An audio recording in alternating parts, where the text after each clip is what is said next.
Hello everyone, welcome two plus minus channel.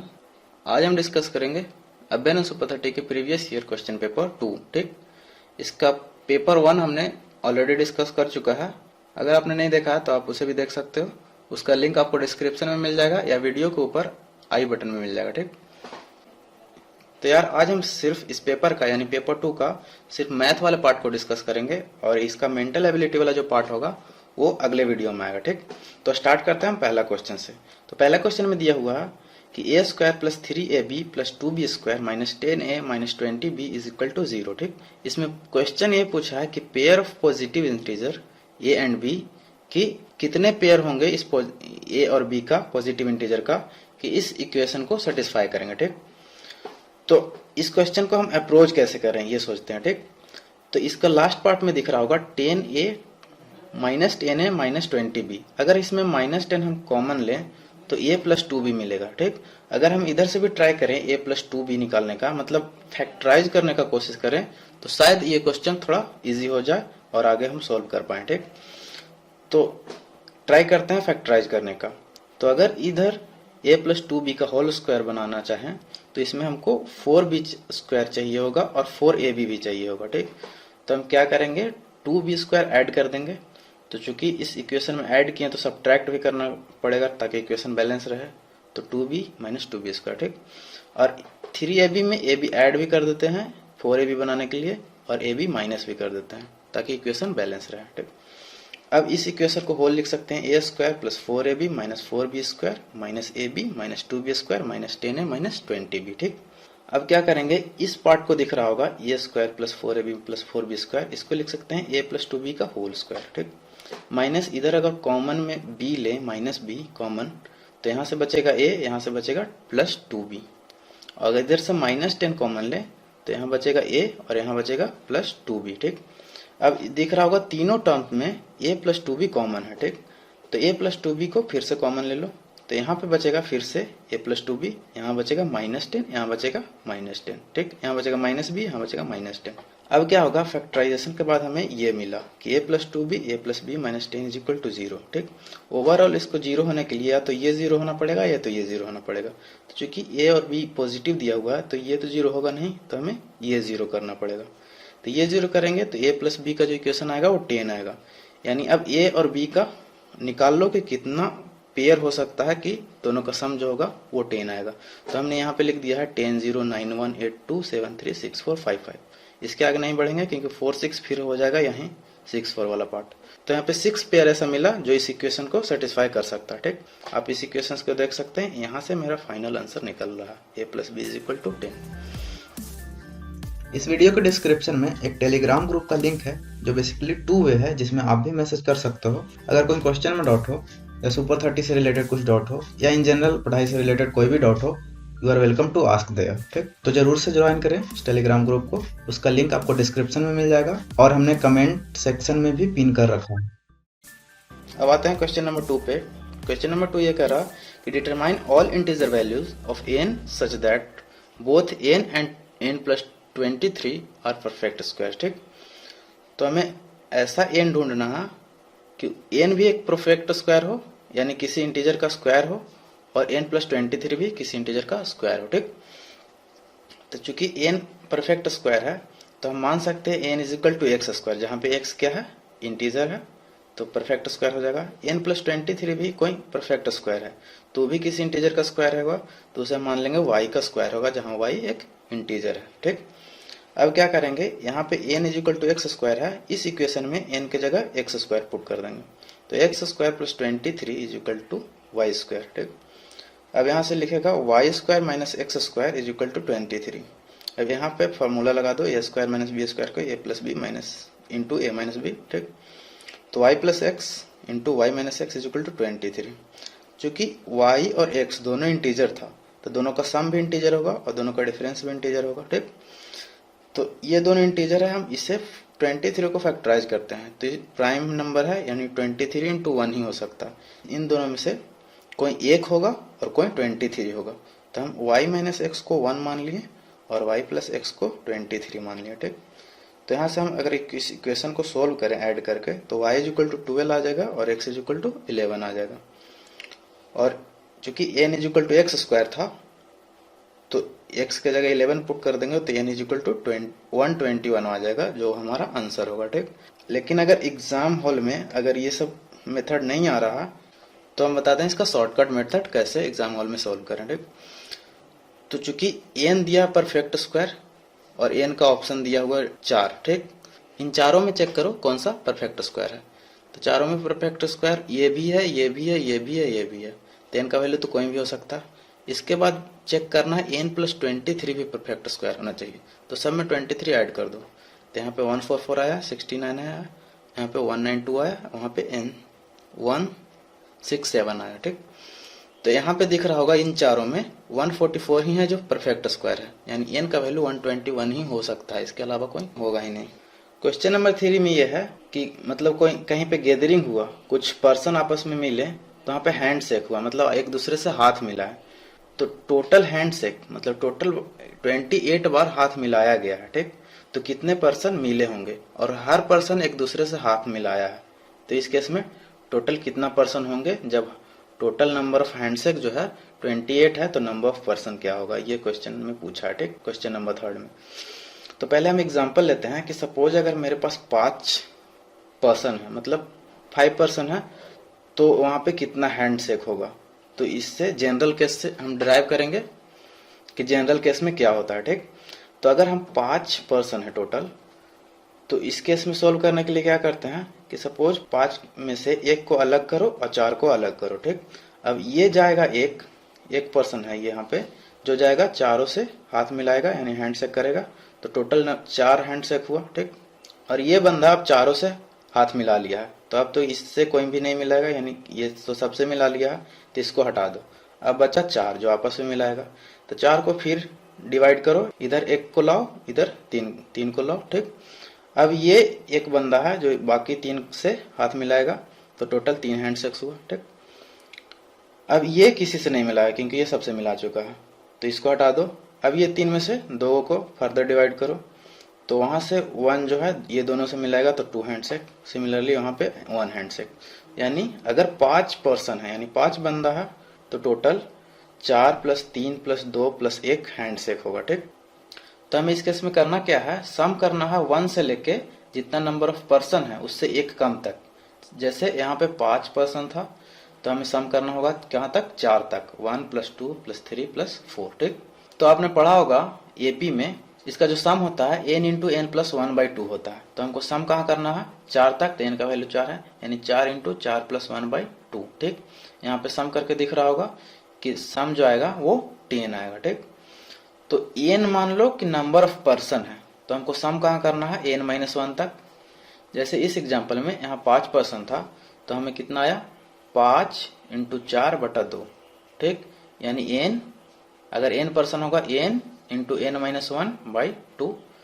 तो general case में हमने डिराइव कर लिया कि अगर n पर्सन होगा तो n × n - 1/2 हैंडशेक होगा टोटल। ठीक, तो इस क्वेश्चन में दिया हुआ कि 28 हैंडशेक्स है। ठीक, तो मान लेंगे कि नंबर ऑफ पर्सन जो है वो n है, तो n × n - 1/2 टोटल हैंडशेक होता है जो कि 28 दिया हुआ है। तो इस क्वेश्चन को अगर सोल्व करें तो n × n - 1 = 56। दो कंसेक्यूटिव का मल्टीपल्स 56 है, तो यहाँ पे तो 7 और 8 डायरेक्ट इसे सोल्व भी कर सकते हैं क्वाड्रेटिक इक्वेशन, या तो डायरेक्ट सोच सकते हैं कि दोनों लगातार है यानी n है n - 1 है, तो 7 × 8 ही हो सकता है 56।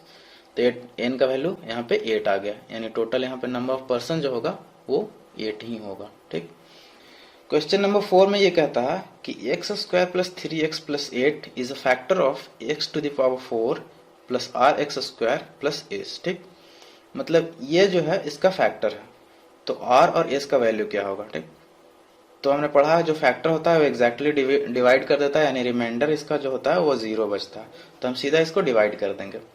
x² से मल्टीप्लाई करेंगे तो यहाँ x⁴ x³ और प्लस 8x²। ठीक, इसको कैंसिल करेंगे तो बचेगा -3x², यहाँ पे r, यहाँ पे 8, r - 8x² प्लस s। अब क्या करेंगे -3x से मल्टीप्लाई करेंगे तो यहाँ पे क्या हो जाएगा -3x³, यहाँ पे हो जाएगा -9x², यहाँ पे क्या होगा 8 × 3 -24x। फिर से इसको कैंसिल करेंगे साइन चेंज करके, तो ये तो कैंसिल हो गया, अब क्या होगा, r माइनस 8 प्लस 9 यानी r plus 1x² plus 24x plus S. ठीक, अब क्या करेंगे, x² यहाँ r प्लस अगर 1 से मल्टीप्लाई कर दें, r प्लस 1 से, यहाँ पे हो जाएगा r प्लस 1x² और यहाँ हो जाएगा 3 इंटू आर प्लस 1x और यहाँ होगा 3 इंटू आर प्लस 1, सॉरी यहाँ हो जाएगा 8 इंटू आर प्लस 1। यहाँ पे साइन चेंज करें तो x² वाला टर्म कट गया। अब रिमाइंडर 0 होने के लिए ये टर्म भी कटना चाहिए और ये टर्म भी कटना चाहिए, तो ये टर्म कटने के लिए ये दोनों इक्वल होना पड़ेगा। तो इसके लिए 24x is equal to 3 into r plus 1x, x cancel हो गया, तो यहाँ पे 3 इंटू 8 कैंसिल हो गया, r का वैल्यू आ गया 7। ठीक, और ये पार्ट भी कटने के लिए ये दोनों इक्वल होना पड़ेगा, तो ये दोनों को इक्वल करेंगे, r का वैल्यू पुट करेंगे 7, तो s का वैल्यू आ जाएगा 64।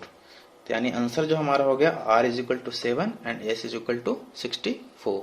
नेक्स्ट क्वेश्चन है क्वेश्चन नंबर 5। इसमें दिया गया है कि एक ABCD एक रेक्टेंगल है, BD एक डायगोनल है, डायगोनल पे AP परपेंडिकुलर है और CQ परपेंडिकुलर। ठीक, और AB का वैल्यू 9 है और AD का वैल्यू 9 है, तो हमें निकालना है PQ का वैल्यू। ठीक, तो पहले क्या करेंगे कि डायगोनल का वैल्यू निकाल देंगे, क्योंकि ये राइट ट्रायंगल है, राइट एंगल ट्रायंगल, तो BD का वैल्यू निकाल देंगे पाइथागोरस थ्योरम से, तो आ जाएगा 15।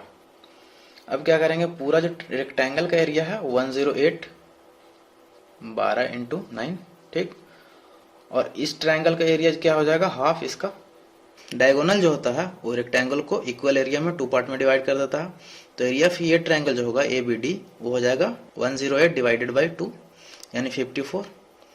तब इस ट्रायंगल में क्या होगा, हाफ इंटू बेस अगर BD माने तो हाइट हो जाएगा AP, तो half into BD into AP is equal to 54।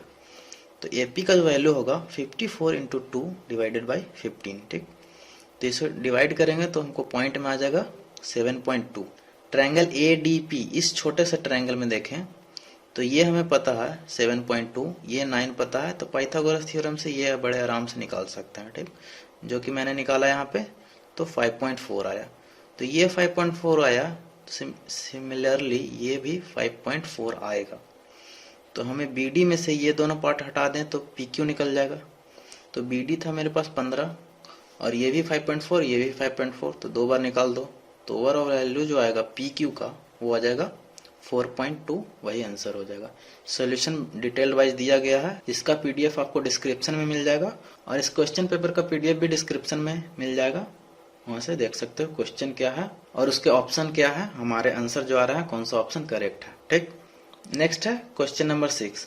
अगर आप क्वेश्चन को ध्यान से पढ़ेंगे, यहाँ पे क्वेश्चन लिखा हुआ नहीं है, लेकिन अगर आप क्वेश्चन को ध्यान से पढ़ेंगे क्वेश्चन पेपर में जो कि डिस्क्रिप्शन में दिया हुआ है, तो उसमें लिखा हुआ यह है कि कोई एक नंबर है उसको डबल करो, उसमें 12 ऐड करो, उसके बाद जो रिजल्ट आया उसको ट्रिपल कर दो, तो जो वैल्यू आएगा वो 96 होगा। ठीक, तो हमने वही करा है कि उस नंबर को x मान लिया, पहले डबल करा, उसमें 12 ऐड करा, फिर इस टोटल को ट्रिपल कर दिया यानी 3 टाइम्स कर दिया, फिर जो ये ट्रिपल करके जो आया वो 96 क्वेश्चन में गिवन है, इसलिए 96 से इक्वेट कर दिया।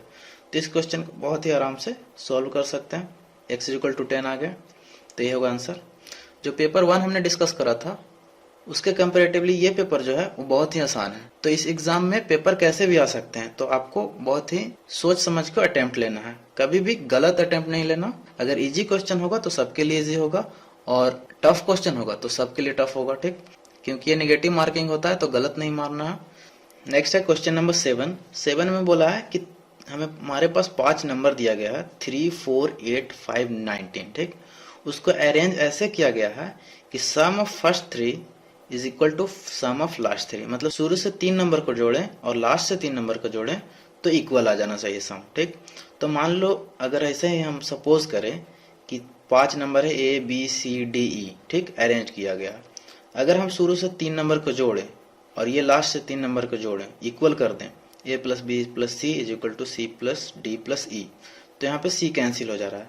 यानी जब कोई 2 का सम कोई और 2 का सम से इक्वल हो जाए तो बचा हुआ 5वां जो पार्ट होगा वही होगा मिडिल टर्म। ठीक, ये याद रखना, यानी क्योंकि वो दोनों में कॉमन होगा। ठीक, जैसे यहाँ पे एग्जांपल में A प्लस बी इक्वल है D प्लस E से, तो जो बचा हुआ पार्ट C है वही मिडिल टर्म है। ठीक, तो यहाँ पे हम इस क्वेश्चन में वैसा ही हिट एंड ट्राई करके देख सकते हैं कि कौन सा जो 2 का सम है वो बाकी के 2 के सम से बराबर है। ठीक, तो यहाँ पे हमने देखा कि 15 प्लस 8 जो है वो 19 प्लस 4 के बराबर है, यानी 15 प्लस 8 23, 19 प्लस 4 23।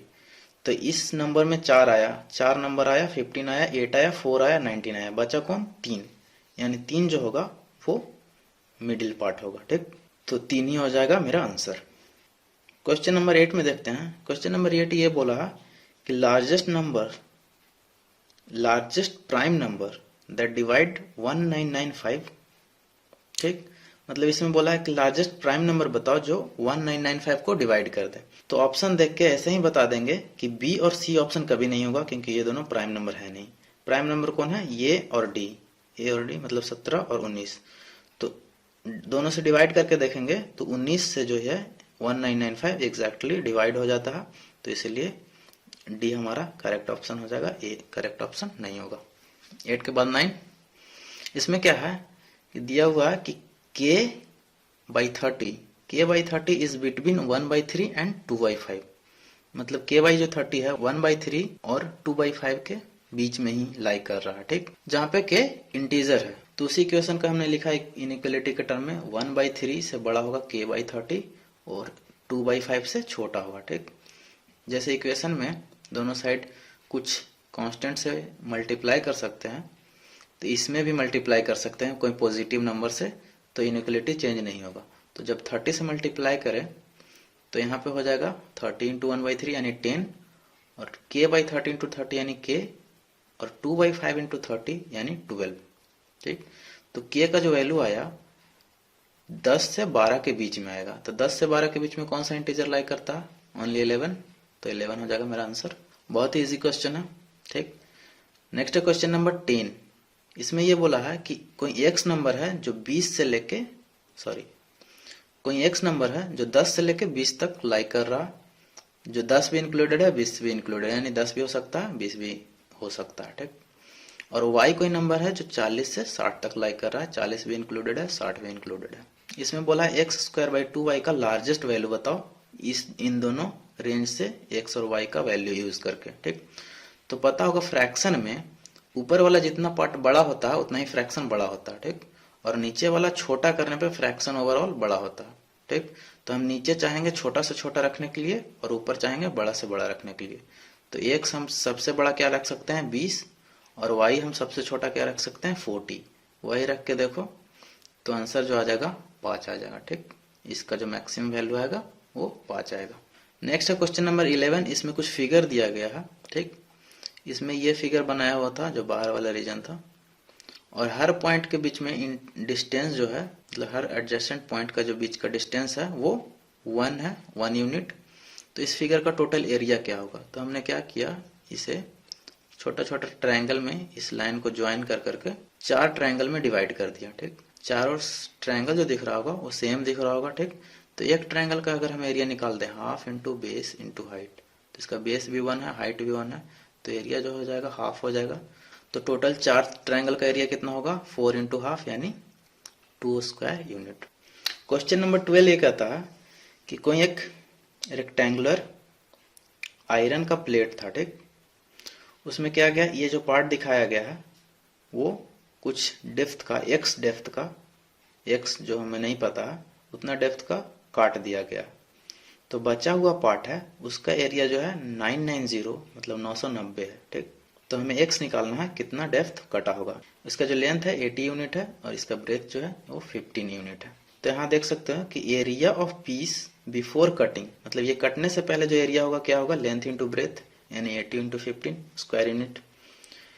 और रिमूव्ड पार्ट का एरिया क्या होगा, देखो ये इतना रिमूव हुआ, इतना रिमूव हुआ, इतना रिमूव हुआ। ठीक, इसको आपस में जोड़ दें तो इसका लेंथ जो बनेगा 15 + 5 + 10 ये बनेगा। ठीक, यानी 30, और ब्रेथ कितना है x यूनिट।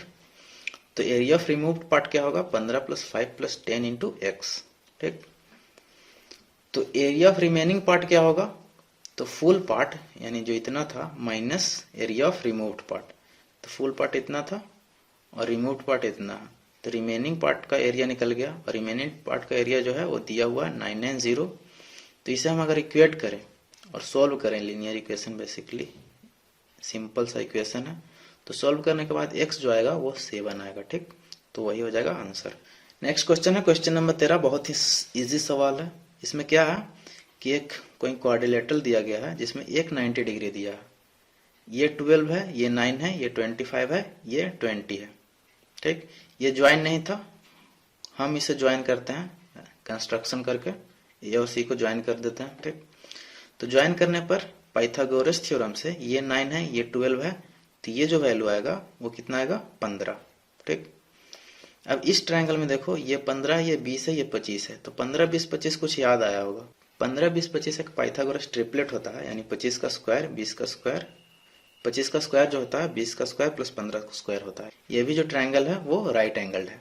तो 90 डिग्री कहाँ पे होगा, जहाँ पे यहाँ मैक्सिमम जो लेंथ है हाइपोटेनस का उल्टा, तो ये तो 25 है, ये 20 है, ये हमारे पास आया था 15। ठीक, तो ये जो आएगा 90 डिग्री आएगा। ठीक, अब दो राइट एंगल ट्रायंगल मिल गया, तो दोनों का एरिया आराम से निकाल सकते हो, half into base into height, half into base into height, और दोनों का सम कर देंगे तो पूरा का एरिया निकल जाएगा। ठीक, तो वो काम हम आप पे छोड़ देते हैं, आप खुद से कर सकते हो, बहुत ही आसान है। इसका एरिया प्लस इसका एरिया सम करके निकल जाएगा।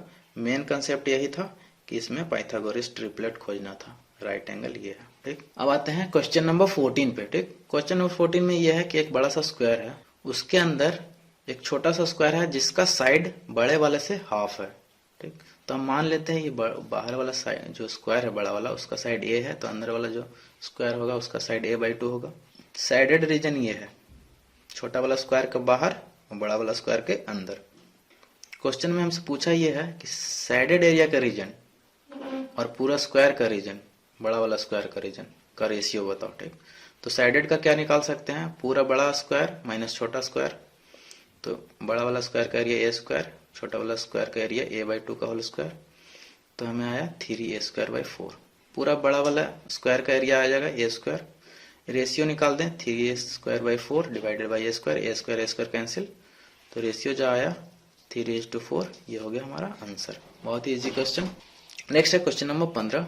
इसमें क्या है कि एक स्क्वायर दिया हुआ WXYZ, इसमें एक मिड पॉइंट है P, पूरा स्क्वायर का मिड पॉइंट। ठीक, उसे X से ज्वाइन कर दो, R से ज्वाइन कर दो, R भी मिड पॉइंट है, WZ का मिड पॉइंट है R, यानी ये दोनों इक्वल है। तो ये जो ट्रायंगल बना उसका एरिया दिया हुआ है 3। ठीक, और हमें निकालना है कि एरिया ऑफ साइडेड रीजन क्या होगा। ठीक, तो ये छोटा वाला जो ट्रायंगल है बीच वाला, उसका एरिया हम कैसे निकाल सकते हैं, हाफ इंटू, अगर इसको बेस माने तो ये हो जाएगा हाइट परपेंडिकुलर। तो चूंकि ये सेंटर है तो ये पूरा साइड A था, तो यहाँ से यहाँ जो डिस्टेंस होगा a/2 हो जाएगा, और ये भी हो जाएगा, हाइट भी हो जाएगा a/2। तो half into base into height, चूंकि एरिया इसका 3 दिया हुआ है, तो बेस के जगह पे a/2 रख दो, हाइट के जगह एक a/2 रख दो, तो इस इक्वेशन को सॉल्व करके a का जो वैल्यू आ जाएगा 2√6 आएगा। ठीक, अब एरिया ऑफ पूरा स्क्वायर, बड़ा वाला स्क्वायर क्या हो जाएगा a², यानी 2√6 का स्क्वायर, यानी 4 × 6 यानी 24। साइडेड रीजन का एरिया कैसे निकाल सकते हैं, बड़ा वाला स्क्वायर में से छोटा वाला ट्रायंगल माइनस कर देंगे। ट्रायंगल का एरिया पहले से 3 दिया हुआ है, तो 24 में से 3 घटा दें तो 21 आ जाएगा साइडेड रीजन का एरिया। समझ में आया। नेक्स्ट है क्वेश्चन नंबर 16। इसमें क्या है कि ABCD कोई क्वाड्रिलेटरल है, इसमें यह दिया हुआ है कि AB है पैरेलल CD का, और AB = BD = BC, ये तीन जो साइड है वो इक्वल दिया हुआ है, और यहाँ पे दिया हुआ 52 डिग्री, क्वेश्चन में दिया हुआ है ये 52 डिग्री दिया हुआ है। तो इस ट्रायंगल में देखिए ये साइड इक्वल है, तो ये एंगल इक्वल हो जाएगा। अब इस ट्रायंगल में एंगल सम प्रॉपर्टी लगा देंगे, तो ये बच जाएगा 180 - 52 यानी 76 डिग्री, ये हो जाएगा 76 डिग्री। ठीक, अब क्या होगा BDC इस ट्रायंगल में, अब क्या होगा, क्योंकि AB और CD पैरेलल है, तो ये 76 है, तो ये वाला पार्ट भी 76 हो जाएगा। ठीक, और चूंकि ये साइड इक्वल है, तो ये 76 है, तो ये भी 76 हो जाएगा। ठीक, तो बचा हुआ ये वाला जो एंगल होगा 180 - 76 - 76, 180 - 76 - 76, तो आंसर जो आएगा वो हो जाएगा 28 डिग्री। ओके, नेक्स्ट है क्वेश्चन नंबर 17। 17 में ये दिया हुआ कि कोई पेंटागन है बाहर वाला जिसका सारा साइड इक्वल है और यहाँ पे है राइट एंगल, यहाँ पे राइट एंगल है। तो हम क्या करेंगे, इस लाइन को ज्वाइन कर देंगे। ठीक, कंस्ट्रक्शन से इस लाइन को ज्वाइन कर देंगे, बी और ई को ज्वाइन कर दिए। तो चूंकि ये दोनों इक्वल था और ये 90 डिग्री था तो यहाँ पे भी इक्वल होना पड़ेगा, ये और ये इक्वल था इससे, तो इससे भी इक्वल हो जाएगा, यानी सारा साइड जो है आपस में इक्वल हो गया। तो ऊपर वाला ट्रायंगल बना इक्विलेटरल ट्रायंगल और नीचे वाला बन गया स्क्वायर। तो यहाँ पे हो जाएगा 90 डिग्री, यहाँ पे हो जाएगा 60 डिग्री और पूरा जो एंगल ए बी सी होगा 60 + 90 यानी 150 डिग्री। क्वेश्चन नंबर 18 ये कहता है कि कोई ट्रायंगल है, उसमें ए का टर्म में तीनों साइड दे दिया है, 3a-6, 3a-8, 5a-16। इसमें ये बोल रहा है कि ए का ऐसा कितना वैल्यू होगा कि हम इसे आइसोसेलेस ट्रायंगल बना सकते हैं। ठीक, तो हम मान लिया पहला साइड को ये 3a-6, दूसरा साइड को माने 3a-8, तीसरा साइड को 5a-16। अब आइसोसेलेस होने के लिए या तो ये दोनों इक्वल हो जाए, या तो ये दोनों इक्वल हो जाए, या तो ये दोनों इक्वल, 3 कंडीशन बन जाएगा। तीनों कंडीशन को हम सेटिस्फाई करके देखते हैं। पहले करते हैं 1 = 2, पहला साइड और दूसरा साइड को इक्वेट करते हैं। तो यहाँ पे दिख रहा है 3a-6, 3a-8, 3a तो कट जाएगा, -6 और -8 तो कभी बराबर हो नहीं सकता, तो ये केस कभी पॉसिबल नहीं होगा, मतलब ये साइड और ये साइड कभी इक्वल नहीं हो सकता। ठीक, अब बचा तो हम यहाँ 1 = 3 किए हैं, 1 = 3, तो यहाँ से पॉसिबल है जब a = 5 आ जाए तो ये दोनों इक्वल हो सकता है, 1 और 3 इक्वल हो सकता है। और एक और किए हैं 2 = 3, वहां भी किए तो a = आया 4, यानी a = 4 पे ये भी कंडीशन सेटिस्फाई कर रहा है, यानी a = 5, a = 4 पे ऐसा केस होगा कि ये ट्रायंगल जो बनेगा आइसोसेलेस बनेगा। तो हम a का डिफरेंट कितना वैल्यू मिला, 1, 2, तो a का number of different value 2। Question number 19 में यह है कि कोई एक सर्किल दिया हुआ है जिसका रेडियस 8 है और रेडियस को कोई कॉर्ड बाइसेक्ट कर रहा है परपेंडिकुलरली। ठीक, ये क्वेश्चन में ही गिवन है, तो बताओ उस कॉर्ड का लेंथ क्या होगा। ठीक, तो रेडियस को बाइसेक्ट करने का मतलब ये इक्वल ये, मतलब ये अगर टोटल 8 है रेडियस तो इसको 4 में डिवाइड कर दिया, और परपेंडिकुलर मतलब यहाँ पे जो एंगल बनेगा वो 90 डिग्री बनेगा, तो उसका लेंथ बना। तो इस ट्रायंगल में देख सकते हो कि ये 8 है, ये 4 है, तो पाइथागोरस थ्योरम से ये निकाल सकते हैं। कितना आ गया, 8 × 8 20 64 और 4 × 4 16, मतलब 48। ठीक, तो यहाँ पे आ जाएगा 4√3। तो ये लेंथ आया किसका, BD का, लेकिन अगर हमें पूरा कोड का लेंथ निकालना हो, ठीक, तो इसका क्या हो जाएगा, डबल हो जाएगा सीधा। तो AB का जो वैल्यू होगा वो क्या हो जाएगा, 8√3। नेक्स्ट है क्वेश्चन नंबर 20। 20 में क्या है, एक सेमी सर्कल दिया हुआ है जिसमें ए कोई पॉइंट है, आप क्वेश्चन में देख सकते हो खोल के क्या क्वेश्चन कह रहा था। ए कोई पॉइंट है और डी सेंटर है इस सेमी सर्कल का। ठीक, यहाँ से बी ज्वाइन किया गया, डी ज्वाइन किया गया, ए सी ज्वाइन किया गया। क्वेश्चन में गिवन ये है कि ए बी = AD। ठीक, और आपको पता होगा कि सेमी सर्कल में कोई जो डायमीटर जो एंगल सबटेंड करता है वो क्या होता है, 90 डिग्री होता है। तो हम इसको पता कर सकते हैं कि ये 90 डिग्री है। ठीक, अब क्वेश्चन में ये इक्वल ये दिया हुआ, तो ये बेसिकली क्या है, रेडियस, और ये भी क्या है, रेडियस। तो ये दिया हुआ था तो ये इक्वल हो जाएगा। ठीक, क्योंकि ये भी रेडियस है और ये भी रेडियस है तो ये भी इक्वल हो जाएगा। ठीक, तो आपस में ये 4 इक्वल हो गया। तो ये ट्रायंगल जो दिख रहा होगा तो क्लियरली दिख रहा है इक्विलेटरल ट्रायंगल। तो एंगल हो जाएगा 60 60 60। ठीक, यहाँ पे टोटल एंगल 90 डिग्री और ये जो एंगल है वो है 60 डिग्री। तो बचा हुआ ये एंगल हो जाएगा 30 डिग्री। और चूंकि इस ट्रायंगल में ये और ये साइड इक्वल है तो ये भी एंगल क्या हो जाएगा, 30 डिग्री।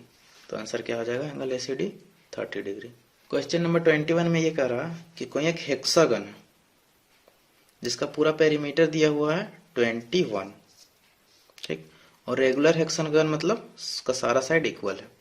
उसमें क्या किया कि इस साइड को प्रोड्यूस करके इस साइड प्रोड्यूस करके एक ट्रायंगल बनाया, वैसा ही हर साइड को प्रोड्यूस करके बाहर एक ट्रायंगल बनाया। तो इसमें पता होगा कि हेक्सागन का जो इंटीरियर एंगल होता है वो होता है 120। तो रेगुलर हेक्सागन है तो सारा एंगल 120 होगा, तो यहाँ से अगर लीनियर पेयर लगा दें तो यहाँ 120 है तो यहाँ बचा 60, यहाँ 120 है तो यहाँ बचा 60। तो ये एंगल 60, ये एंगल 60, तो बचा हुआ एंगल तो 60 होना ही है। तो जो बाहर वाला जो ट्रायंगल बन रहा है वो इक्विलेटरल बन रहा है, यानी ये इक्वल ये, और ये सारे से इक्वल था। तो यहाँ भी सारे वाला, बाहर वाला भी, सारा पार्ट यानी सारा साइड जो है आपस में इक्वल हो गया।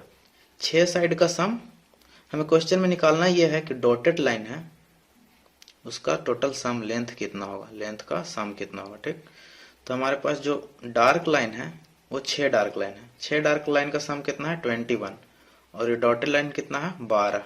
तो 12 लाइन का सम कितना हो जाएगा, तो उसका जस्ट डबल हो जाएगा। तो 21 इंटू 2 यानी 42।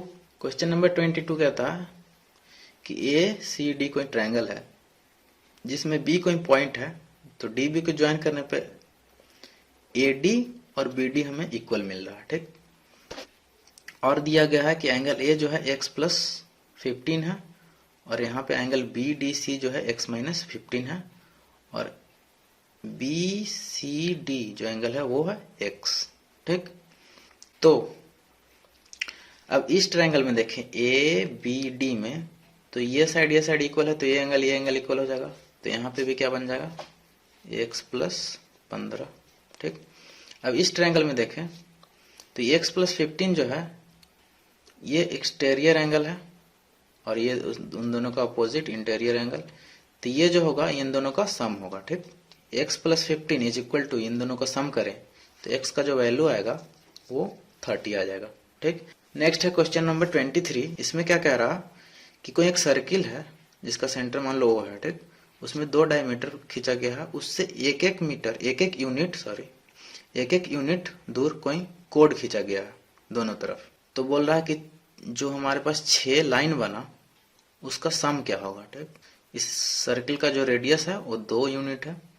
तो हम क्या करेंगे, यहाँ पे चूंकि 1 मीटर दूर पे बनाया गया है तो यहाँ पे 1 हो जाएगा, और ये रेडियस है तो ये 2 हो जाएगा।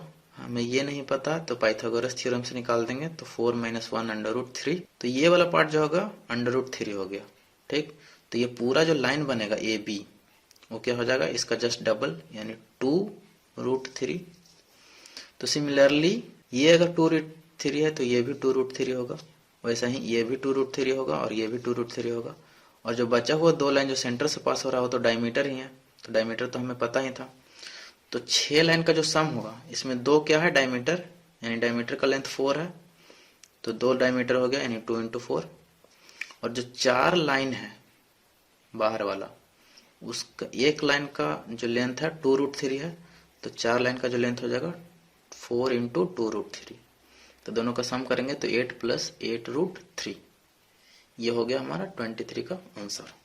क्वेश्चन नंबर 24 ये कह रहा है, क्वेश्चन में फिगर बनाया होगा RS जो है, RS पे T और P जो है परपेंडिकुलर है, तो इसे हम आगे बढ़ा देंगे। तो यहाँ पे Q पे मिल रहा है सपोज, तो यहाँ परपेंडिकुलर है।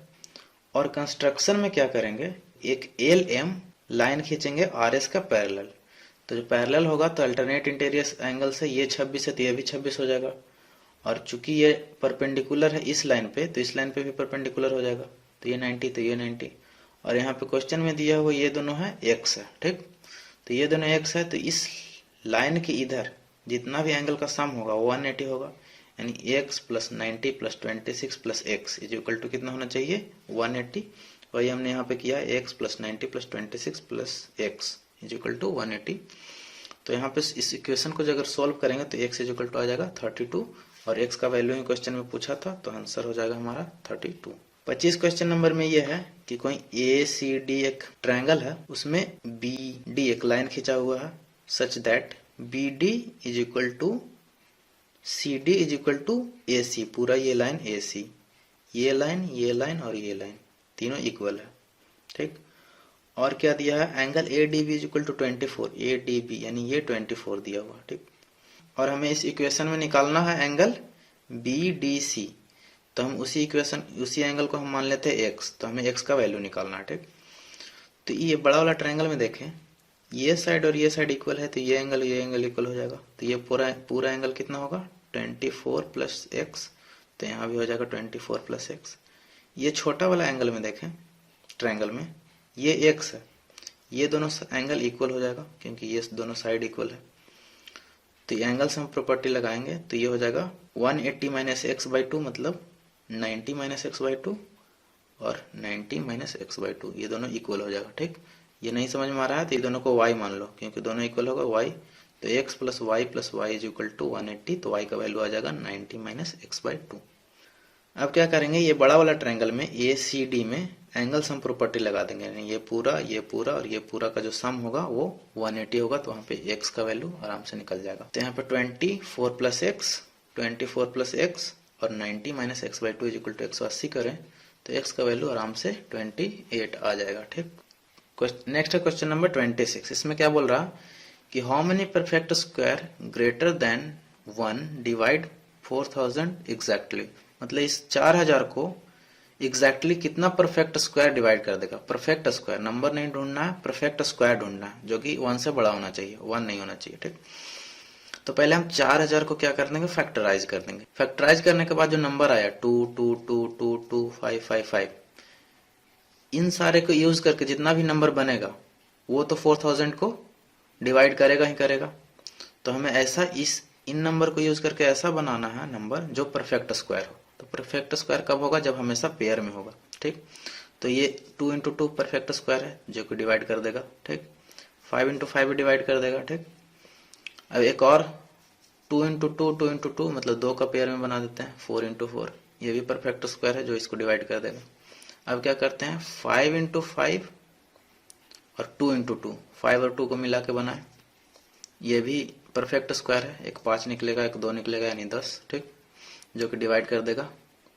और एक और है 2 5 और 4 2 यूज करें इसमें 3 5 दिया हुआ है, 3 5 अगर यूज कर लें तो परफेक्ट स्क्वायर बनेगा ही नहीं कभी, क्योंकि हमेशा पेयर में होता है। जो भी परफेक्ट स्क्वायर का जो फैक्टराइजेशन होता है वो हमेशा पेयर में होता है, इसलिए हम सारे में पेयर में लिए हैं। ठीक, तो इसमें 2 सिंगल लिए टर्म, इसमें डबल टर्म लिए हैं, इसमें ट्रिपल टर्म है, 2 5 है और 4 2 है। तो इन सारे जो नंबर बनेंगे वो 4000 को डिवाइड भी करेंगे और आपस में ये सारे जो है परफेक्ट स्क्वायर भी है। तो हमारे पास कितना ऐसा केस आ गया, 1 2 3 4 5, यानी 5 नंबर ऐसा होगा। ठीक, परफेक्ट स्क्वायर जो 4000 को एग्जैक्टली डिवाइड कर देगा। ठीक, उसके बाद है मैथ पार्ट का लास्ट क्वेश्चन नंबर 27। इसमें क्या है, determine all number n between 10 and 200 when n is a prime and n minus 1 is a perfect square। Question में ये कह रहा कि हमें 10 से 200 के बीच में ऐसा नंबर ढूंढना है n जो कि प्राइम नंबर हो और उसमें से 1 माइनस करें, यानी n माइनस 1 होगा जो परफेक्ट स्क्वायर हो। ठीक, तो 10 से 200 के बीच में प्राइम नंबर तो बहुत है, उसे ढूंढना थोड़ा मुश्किल होगा। तो हम क्या करेंगे कि परफेक्ट स्क्वायर ही स्टार्ट करेंगे ढूंढना। ठीक, सबसे शॉर्टकट टर्म यही होगा। तो परफेक्ट स्क्वायर क्या है, n माइनस 1। तो n माइनस 1 हमको क्या क्या मिल सकता है, परफेक्ट स्क्वायर। तो 10 से आगे चलना है, तो 10 से आगे क्या मिलेगा, सबसे पहले 16, फिर मिलेगा 25, 5 का स्क्वायर, फिर 6 का स्क्वायर 36, 7 का स्क्वायर, 8 का स्क्वायर, 9 का स्क्वायर, 10 का स्क्वायर, 11 का स्क्वायर, 12 का स्क्वायर, 13 का स्क्वायर, 14 का स्क्वायर। इसके बाद जब 15 जाएगा तो 200 को क्रॉस कर जाएगा, तो हमको चाहिए नहीं। तो इतना हमें परफेक्ट स्क्वायर मिला, n माइनस 1 मिला। ठीक, तो हमको n बनाने के लिए क्या करना पड़ेगा, एक ऐड करना पड़ेगा। ठीक, तो सब में एक ऐड करते हैं। ठीक, तो 16 में एक ऐड करेंगे 17, 25 26, 36 को 37 हो जाएगा। ऐसा ही करते करते 196 197, सब में एक ऐड कर दिए। अब जो देख रहा है n, एक ऐड करने के बाद क्या बना हमारे पास n इस क्वेश्चन में क्या डिमांड कर रहा, प्राइम नंबर होना चाहिए। तो इन जो हमारे पास इतना सारे ऑप्शन आए उसमें से हम प्राइम नंबर ढूंढ लेंगे बहुत इजीली।